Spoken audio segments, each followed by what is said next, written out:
All right, welcome back to the Encounter Grow Witness podcast. I'm so blessed to be here with Beth Spizzarni. Beth, how are you doing? I'm doing fine. How about you? Great, doing great. Feel very blessed by all that we've had to experience this Lent and the joy of the Easter season, the joy of sharing the resurrection with the Lord. So just excited for that. And warmer weather is always better. Yeah. It is. Yeah. Flowers and green grass. Yeah. Amen. And more sunshine, more daylight too, right? Yeah. Those kind of short days. Are you a fan of daylight saving Ooh, as time? a mother of young children, I have to say no, I'm not. Because the children, it just ruins a week or two of life. Yeah. On both ends. How about you? As someone who does not have young children, I like it a lot, but I don't have to deal with all the mess that you have to deal with. I was trying to explain to them, I'm like, well, it's not 5 o'clock anymore. Now it's 4 o'clock. And they were like, just baffled by that. They were like, how long has this been going on? And I said, your entire life. This is the first time I'm informing you. Did you have them read the last couple of books of Augustine's Confessions, where he talks about the nature of time and how relative it is? Maybe I'll save that for like their next birthday. Maybe. Yeah, just something to think about.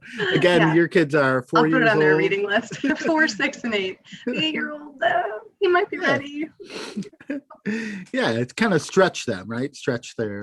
Well, I like that idea. Yeah. Okay. I will give that considered attention. Yes, that's correct. That's what I'm saying.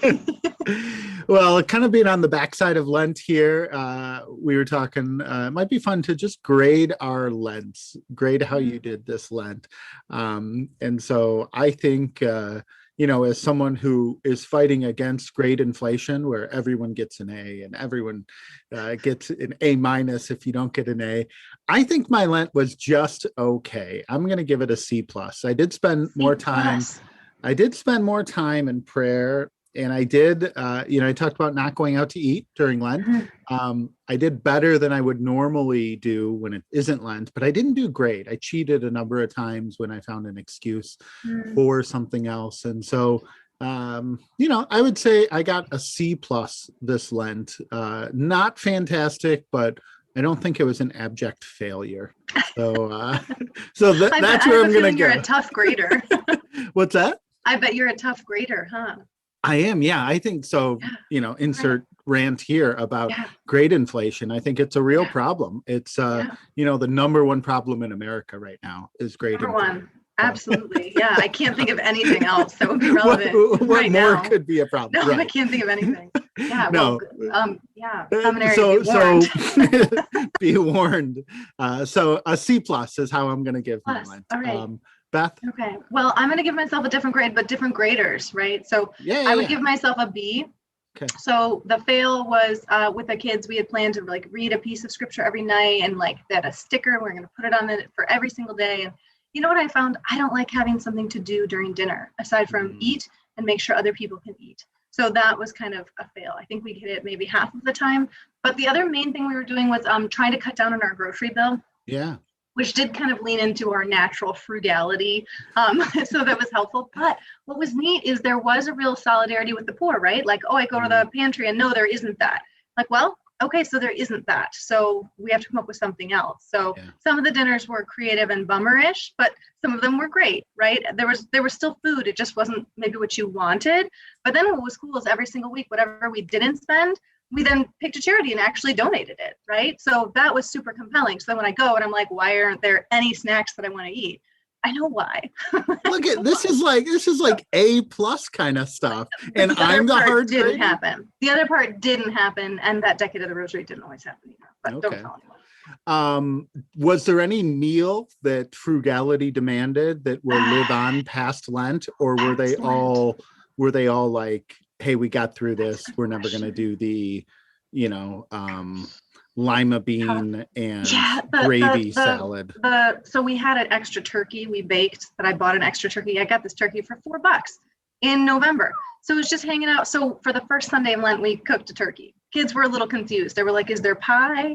I'm like, no, it's still Lent, but we are having a turkey. Anyway, so that was a little confusing, but then that turkey lived on as was intended to do. So I ended up making this turkey broccoli bake And it just, I don't know. I don't think that one's going to last. I'm ready to say goodbye to that. Okay. I'm sure there was something that was worthy of maintaining and keeping, but not that comes to mind. Goodbye turkey broccoli bake. That's correct. Spazzarni turkey broccoli bake. Yeah. You won't see that in an upcoming cookbook, I'm guessing. I don't think so. No. One of the other things we talked about is just kind of reading stuff. So Beth, what are you reading these days? Yeah, so I'm taking a class on the interpretive biblical hermeneutics. So I'm reading about right now, we're knee deep into the origins of biblical criticism, which is good stuff. My professor said, well, this week we're learning about the destroyers of Christian culture. So buckle in. We all did, and it is it's just a wild story, but you can see how intellectually we got there, and that's where some of our scholarly work has gotten. So it's been a fascinating read, dense, but fascinating. It's awesome. Yeah. How about you? What are you reading, sir? I am reading a novel these days called The Buried Giant. I don't read a lot of fantasy, and I don't know how I came across this, actually. I think I saw it in an airport a couple of years ago, and it struck me as interesting, but it's a novel from, 5 or 6 years ago, set in medieval England, and it follows this elderly couple as they journey to find their son, and memory is a big issue of it. So no one is able to have long-term memories there. So they have these faint ideas of where their son is, why they don't see him now. And I'm just really enjoying it. It's kind of a break from my usual reading, and I've found it to be a fun novel to dive into. So I'm enjoying that. Nice. But we're here not just to talk about the wonderful Lent that Beth had or the cool books that I'm reading, but we're here to talk about our topic that we've been going back and forth about what the title should be. It's essentially about community, but I think it's a richer, fun term to call it communio, which has this kind of tradition in the church to speak about what it means for us to be together. Community can just mean so many different things. And that's why I think to call it community, there's lots of different, like a bridge club can have community, or a travel club, or a book club, or community can just mean so many things, that when we talk about the community of the church, there's a supernatural depth to it. And I think it's just, so I'm going to use the term communio to talk about this, to give it that depth and to highlight that. But I really wanted to talk about this topic. Last month, Beth kind of led us with keeping the most important thing.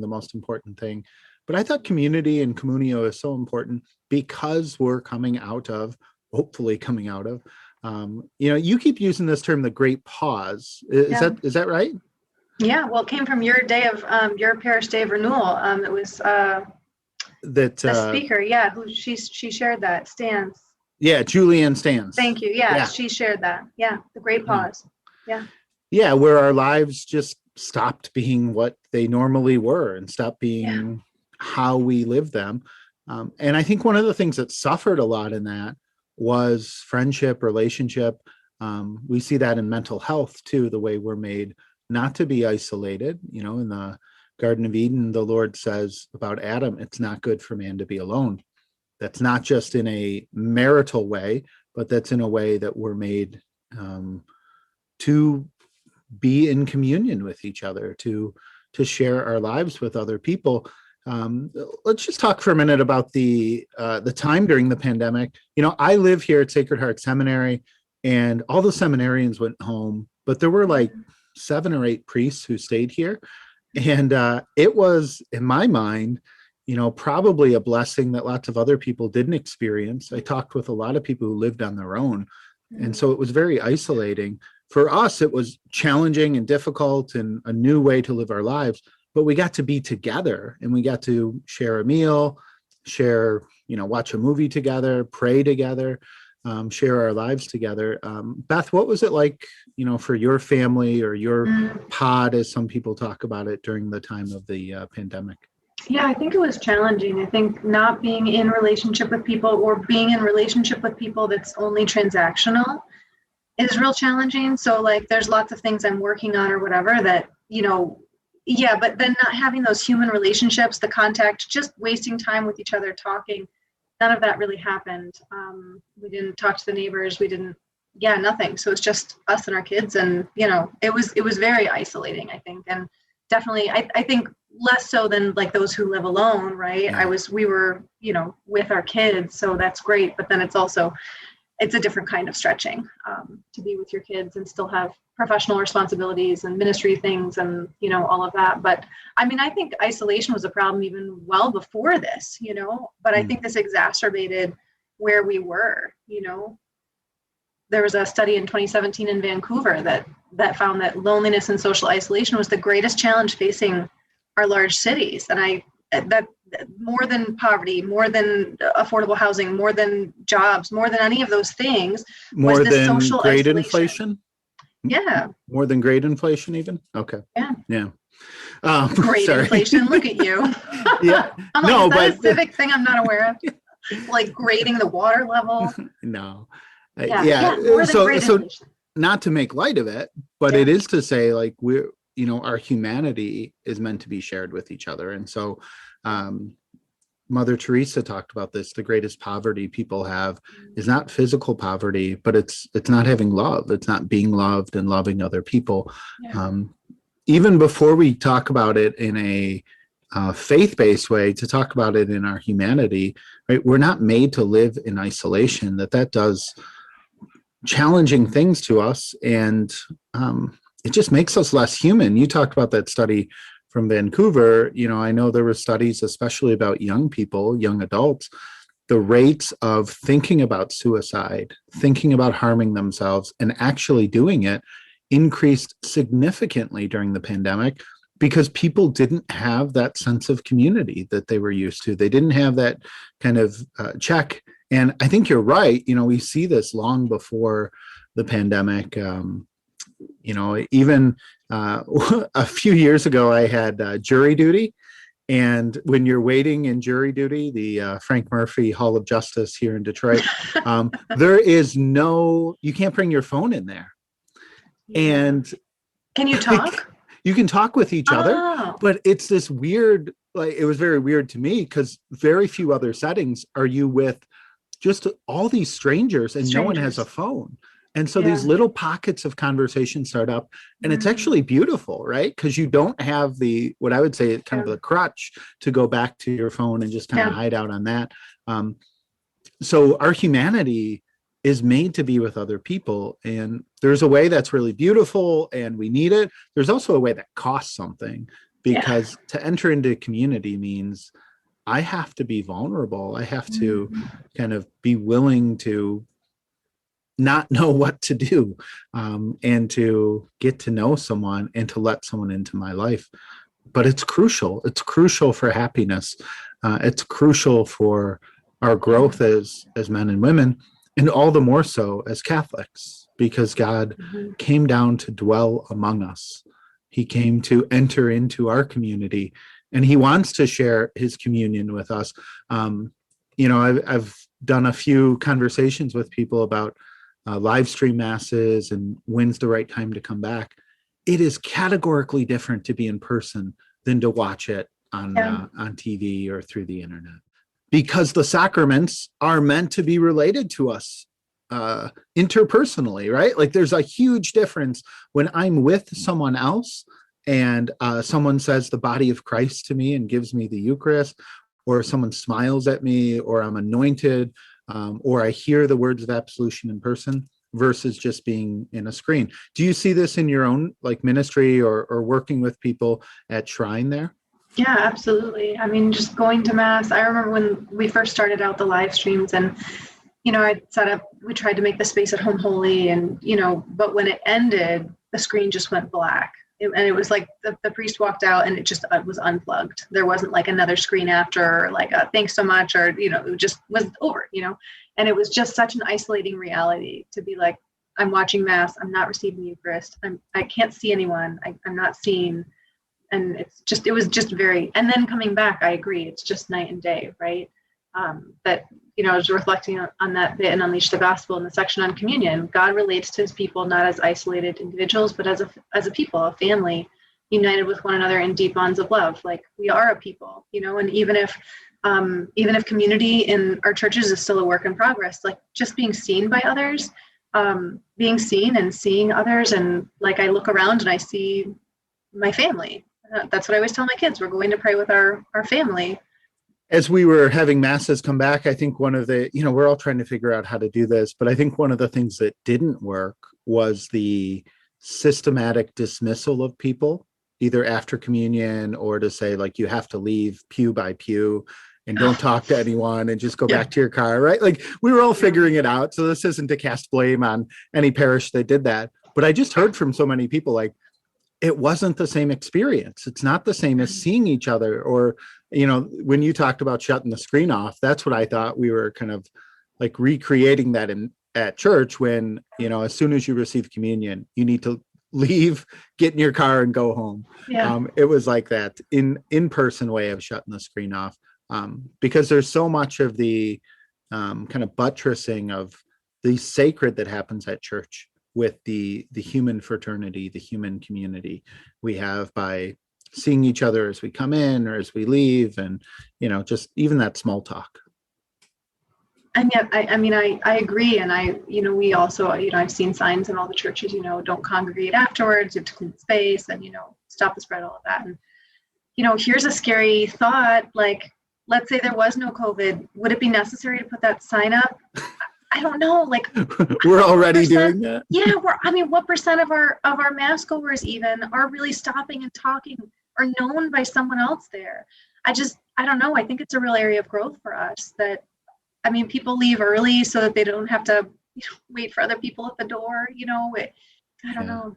Well, I've certainly seen community done well, Communio done well and done poorly.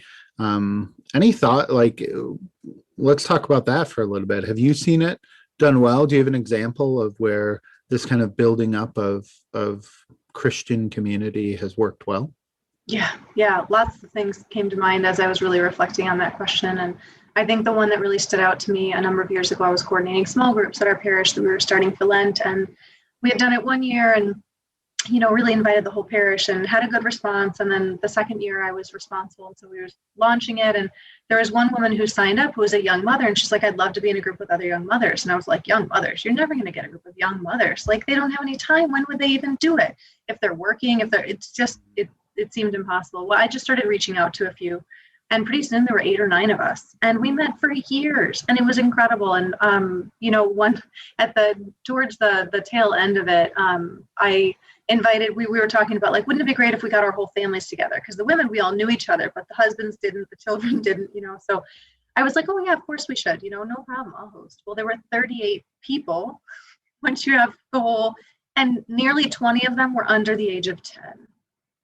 So that was pretty wild. So I hosted it at my house, and just seeing, like, the noise and the pile of shoes and seeing conversations happen between people that you're like, oh, you didn't even know each other, or like seeing our kids connect. It just was so moving to think of, like, this is what it would have been like for the early church, right? Like, people are taking care of other kids, like, oh, this isn't my kid, but of course I can get you a glass of water, no problem. And like, oh, I don't know if that's a good idea, Johnny. You don't know me, but I know your mom, and I don't think she'd like that. Like, it's just people together, loving together. My brother-in-law would call that a goat rodeo, which is not the most flattering term, but I think it is, like, the chaos of having that many people, and especially little kids together, right? Yeah. There is a part of building community or being in that community where you lose control over coordinating every part of it, and it just happens the way it's going to happen organically. It's like a beautiful mess. Yeah. I know for me, I'll share kind of on the opposite end of the spectrum of 38 people getting together. The guys I was ordained with, the group that I've went through seminary with. So right now there's 5 of us from Detroit, and then about 11, kind of the bigger group who are not from Detroit. So the smaller group, we get together about once a month, sometimes more, less frequently. But it's something we committed to in seminary, that we said, we want this to be part of our lives. We're going to figure out how to make it work. It's usually messy because schedules pull each other, pull us in different places at different times. But it is so beautiful for me to see the way God has worked through these men to help me grow closer to Christ, to share the joys of priesthood together, the struggles together, to share funny things that happen, to share our successes and our failures. And you know what? One of the ways I really see God's hand in this is, if you had put me on my first day or my first year in seminary, these are not the men I would have chosen to be in community with, right? They're not the ones that I had either a natural affinity to, or we shared a lot of the same interests right away. But because we went through seminary together and because we were ordained at the same time, we've made this commitment that walking through priesthood, we're going to be together and share our lives in a way that we pray together, we laugh, we have a meal, we kind of celebrate important things together.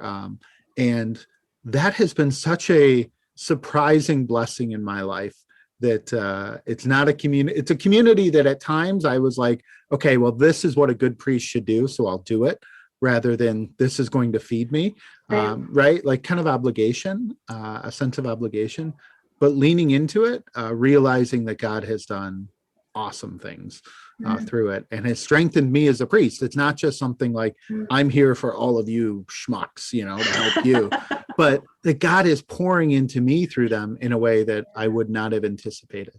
And I think that's what good community does. It calls us to be generous with others, but then we see the way God has used it for us. Yeah, absolutely. I can't think of any bad experiences of a community. Like, I'm just racking my brain. We just do it perfectly in the church. I don't know if there's. I thought you were serious for a minute.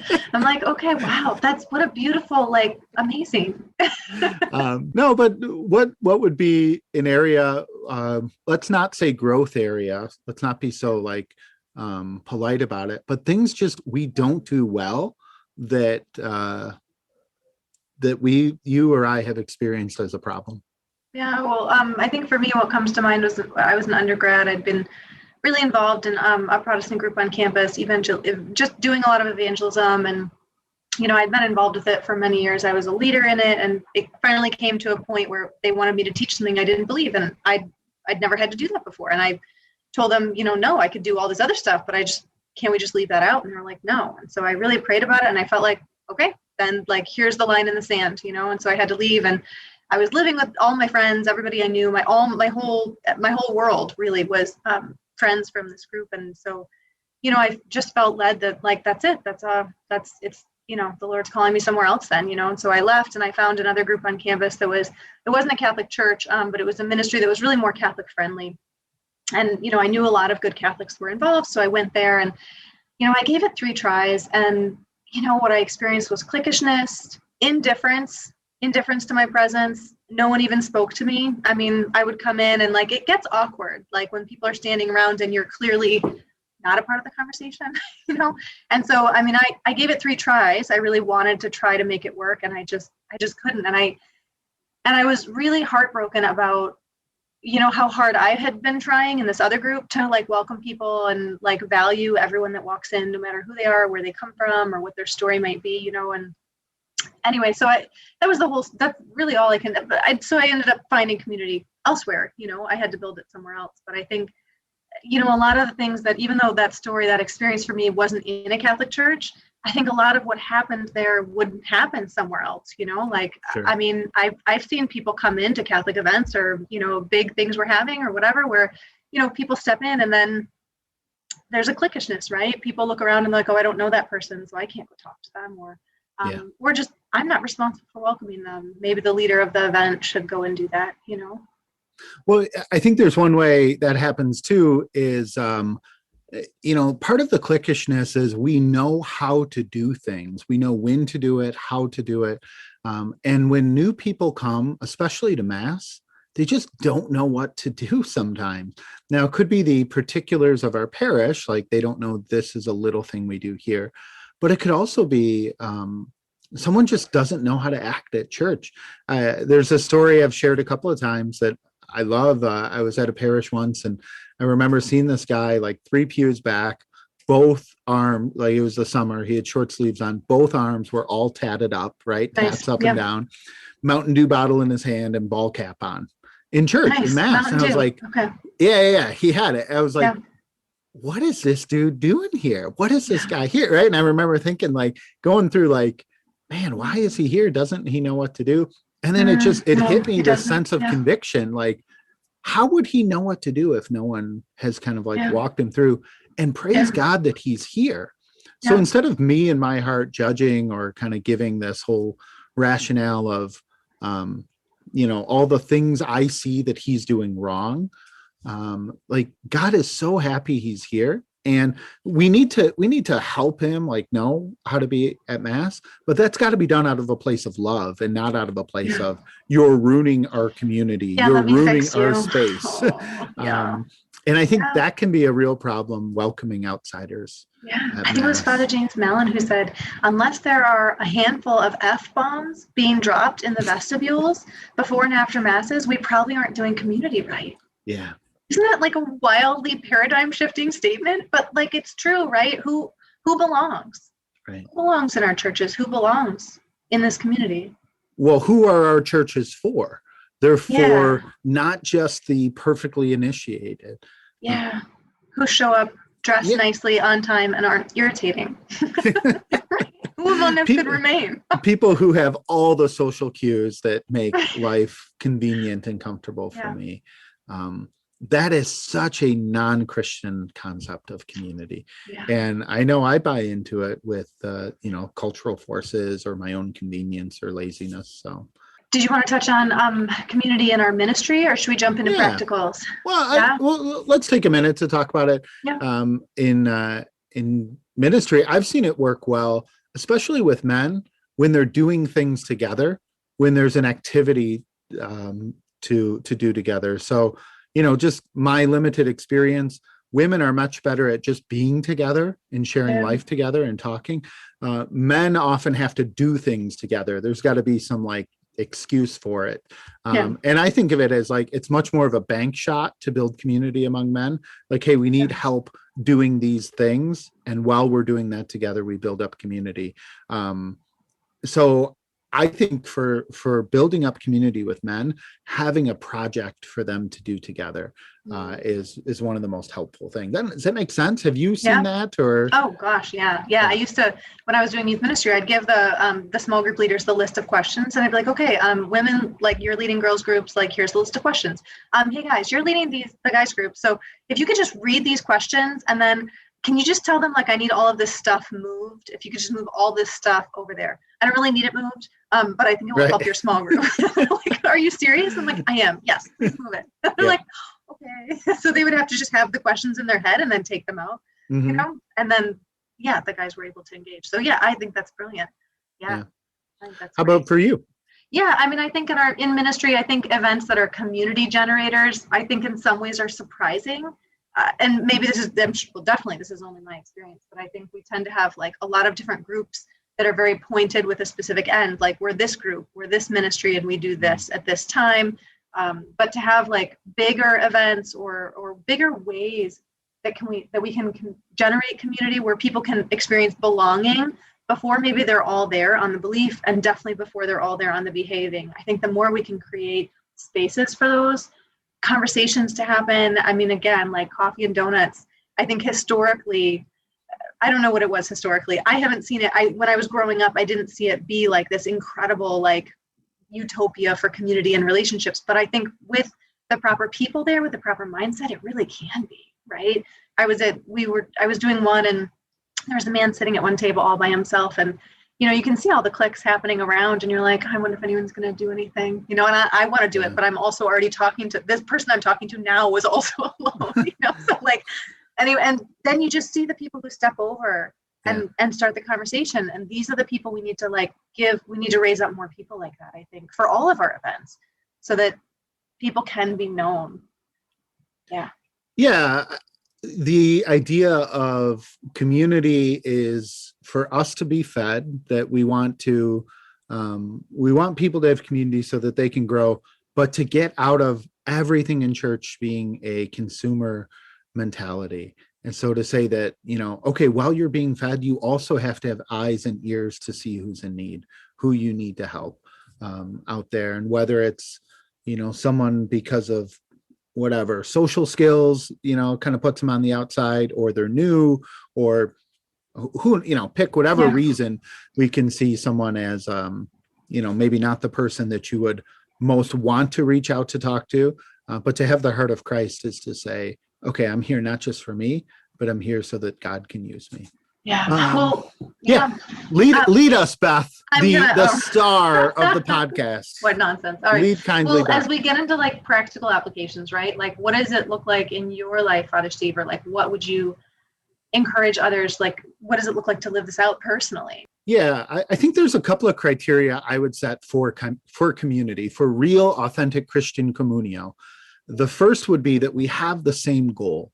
We're striving for the same thing. If we don't agree, we don't have to agree on every aspect, but we have to have a commitment to the same goal, which is, I want to be a saint, right? And that can freak people out to use that exact terminology, but I want to be holy. I want to be a saint. I want to grow closer to Christ.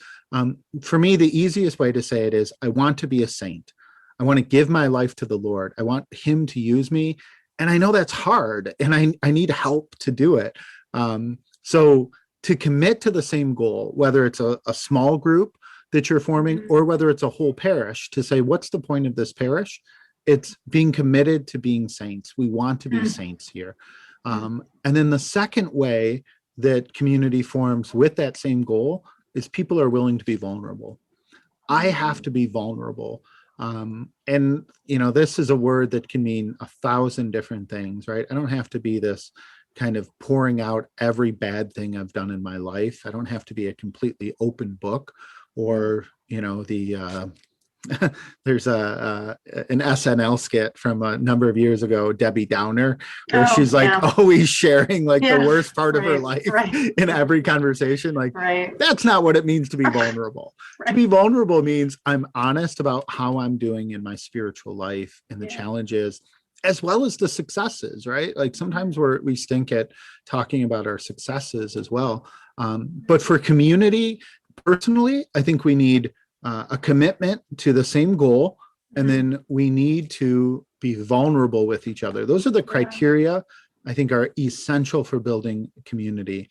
I've talked with a lot of people, especially young people, who say, I just don't have that in my life right now, and I want it. And so the first thing is to want it.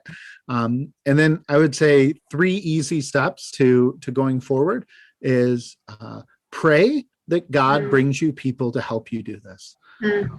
Whether you're a young person, a newly married couple, whether you're a new widow, or whether you're kind of in the middle, the prime of your life, to say, I need people who are going to walk with me in my journey, and Lord, show me who those people are. Put them in my life, or give me eyes to see them.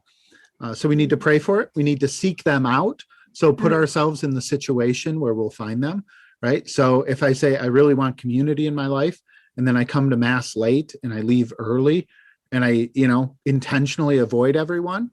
Well, that's like talking to a single person who says, I feel called to the vocation of marriage, but I'm not doing anything to put myself in the situation where I'm going to meet people who are potential spouses.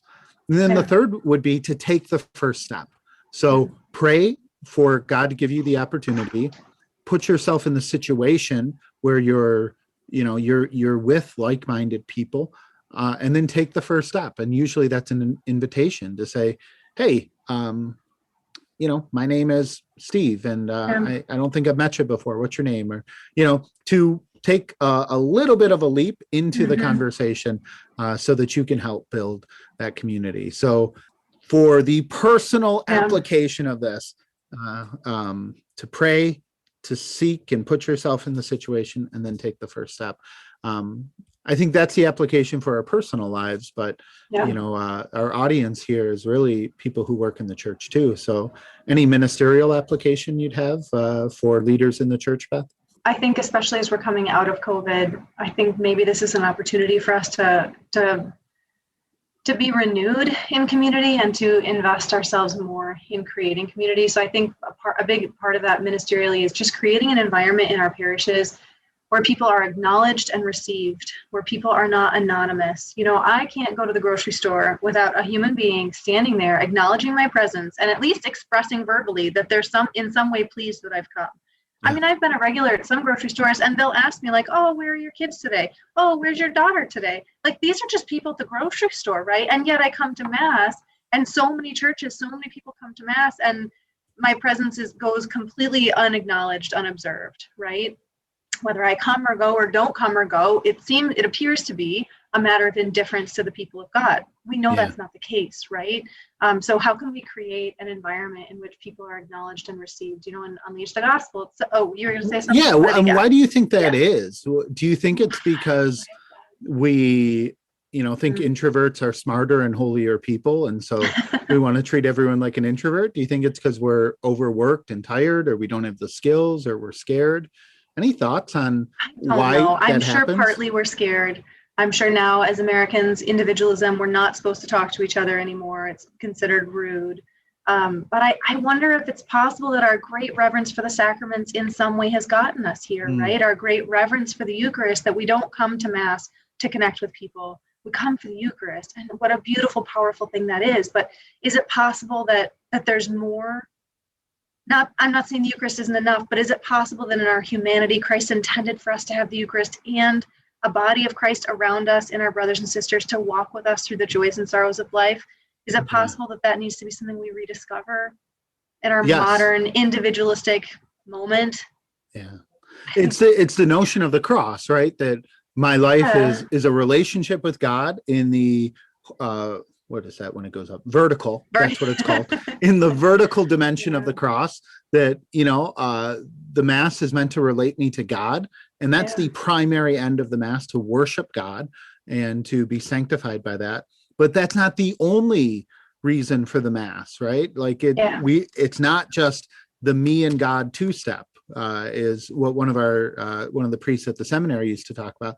There's the horizontal beam of the cross, which is me with other people and community. I love that passage you read from Unleash the Gospel, that God relates to us as a body. So I think you're right on. I think it's not that we need to devalue devotion to the Eucharist. Certainly don't think it's that, but it's understanding the richness of the church's the people of God, and not in just some theological sense, but in a very concrete sense. These people here, not this more perfect people I have in my mind, not the people who always sing on cue or who never annoy me or whatever. Yeah. These people here are the people of God that God has put into my life. Yeah, I was reading more about just what's been written, what the church has written about community, and I found some document on fraternal life in community. It was written to the religious orders to renew their understanding of community. And this one quote, it stayed with me. This is our highest vocation, to enter into communion with God and with our brothers and sisters. It's got just that, the vertical and the horizontal, right? So I just think there's something really powerful for us in ministry to rediscover that. And then a second ministerial application that I have sounds maybe odd, but I think committing to healthy relationships, the resolution of conflict, and choosing to believe the best about one another. I was just reporting some challenge in one, it was not a turf war. Turf war is a very strong language for this. What it was one group saying, hey, shouldn't that group not be doing that because isn't that our area? And one of our priests said, I tell people who aren't church people the sort of things that church people squabble about, and they just laugh and laugh. Yeah. And I thought, how sad, right? That why are we doing that, right? There's got to be a commitment to resolving conflict, and I think the key really, it's believing the best about each other, right? Because when we get into you did that thing, and I bet you did it because of this. It's well, what an assumption.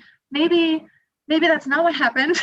Maybe we should believe that you didn't even consider that maybe it would belong to this other group and you were just trying to do a good thing. And how can we do the good thing together, Yeah. Well, and bringing that to light is how those conflicts get resolved. Because if you do something that annoys me and I never tell you about it and I just stew on it, right? Then I start to think about the 50 ways this annoys me and the 50 ways you probably did this to be the awful person that I've created you to be in my mind. I know, it's so But when bad. I share it with you and you're no, I just didn't think that, sorry. Yeah. There was a staff dispute at my last parish about dishes in the sink in the staff kitchen.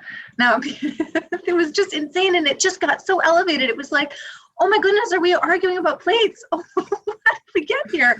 But it was a big problem, which the root of it was not believing the best about each other and not bringing the conflict out into the open to be resolved right away. And I think that has to happen both on like the staffing level and in our ministries, right? And like, how do we model the healthy relationships, right? If our parishes are places of toxicity, then they're not going to be, that communio is going to be really stunted by all of that. And then if we can't do that about dishes or about room reservations, like we're never going to be able to do it about the crucial things, like what's the best plan to help people encounter Jesus? Is it Alpha? Is it something else? Like what's the strategy we want for the liturgy to reflect both the horizontal and the vertical dimension?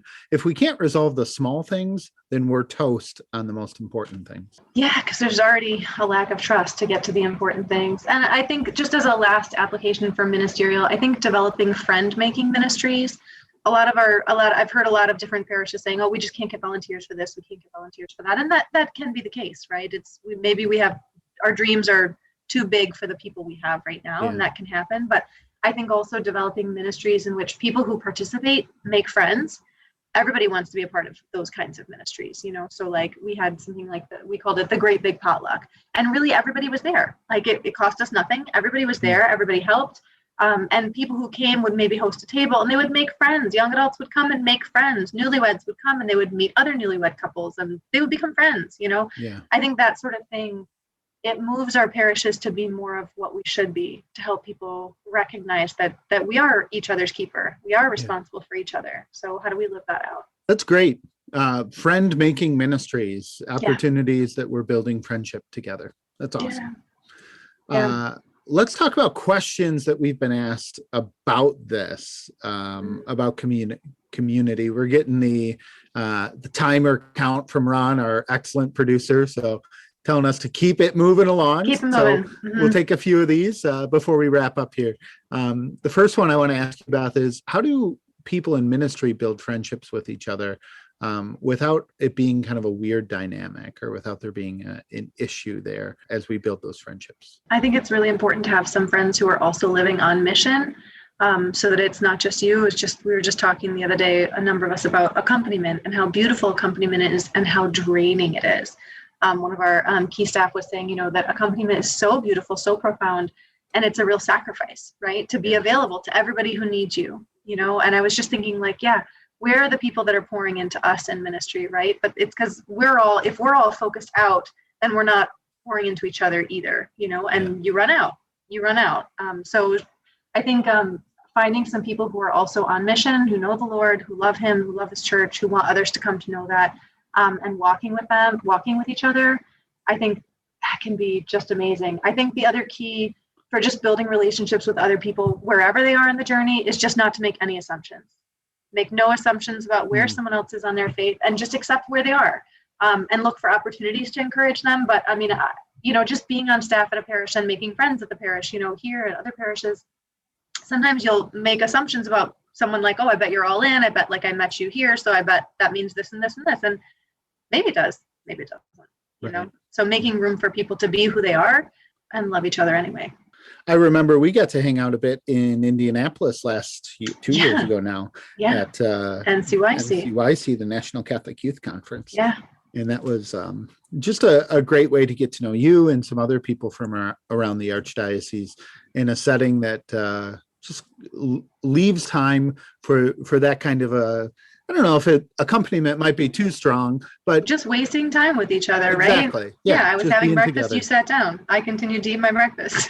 There you go. Conversation ensues. This is very human. Yeah. Any questions you've gotten on this? I think the question that seems to just keep coming up is, how do we go from not having this culture of community to then having it, in our churches and in our own lives? What are your thoughts on that? Well, you talk about accompaniment being draining. I think changing culture is the structural way that we accompany, right? Talk about being draining.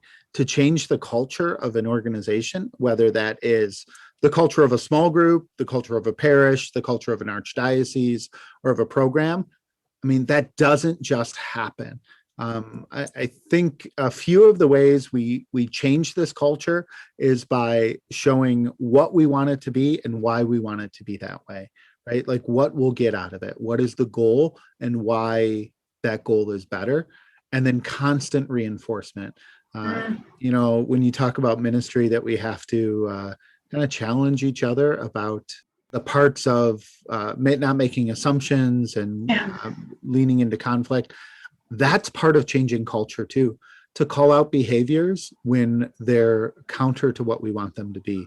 And that's got to be done in love, but it's also got to be done with, what's the nice way to say this? With courage, right? And with directness. So when our parish is not welcoming new people, the pastor or someone needs to say something. It needs to not just kind of chastise, but to say, you know, what's our mission as a parish? It's to be a place where Jesus can be encountered by everyone who comes here. You know, some people are not experiencing it this way, and this is the goal we have for it, and this is how we get there. We do it by being on the lookout for everyone who comes here, to say, is this someone I know? Have I met this person before? How can I be an ambassador for Christ? So I think it's by setting a goal, giving people the rationale for that goal, reminding people of this is what the goal needs to be, correcting behavior, and then to just make a commitment to say this is how we live that way. You know, one of the things I've thought about for ushers is an usher's prayer before usher or greeter before they get to Mass, like, Lord, let me be the gateway, the bridge for people to encounter you. Give me eyes to see the people who need more attention, so that I can be your hands and feet here. That's good. I think just making time for people, you know, arriving early, making small talk, wasting time together, you know? Yeah. I think it's so good. Well, we have wasted about 45 or 50 minutes together here. Time. Well, I meant that in the best sense, Beth. Oh, of course, yes. Yeah. Beth, is there a favorite part of spring you have now that it's getting warmer? A favorite, you know, kind of sign of spring that you point to that you really appreciate this year? I'll say for me, it is opening day for baseball. There is no better mark that spring is here and the dark winter is behind us than hearing play ball, even if fans can't be in the stands the way they normally can. Spring is opening day for me. Nice. Well, this is maybe on a much, much smaller level. I just want to put my swing out. I have a little bench porch swing and I just would like to put it out. I also have a hammock this year. I would like to put it out. But I keep being warned that, it's going to snow, it's still going to rain, can't do it yet. So I'm just waiting. Okay, it's coming. I hope so. I'd like to put it out, yeah. Thank you for joining us for today's Encounter Grow Witness podcast. Be sure to like and subscribe on iTunes and Spotify and wherever you get your podcasts. And join us next month. Bye.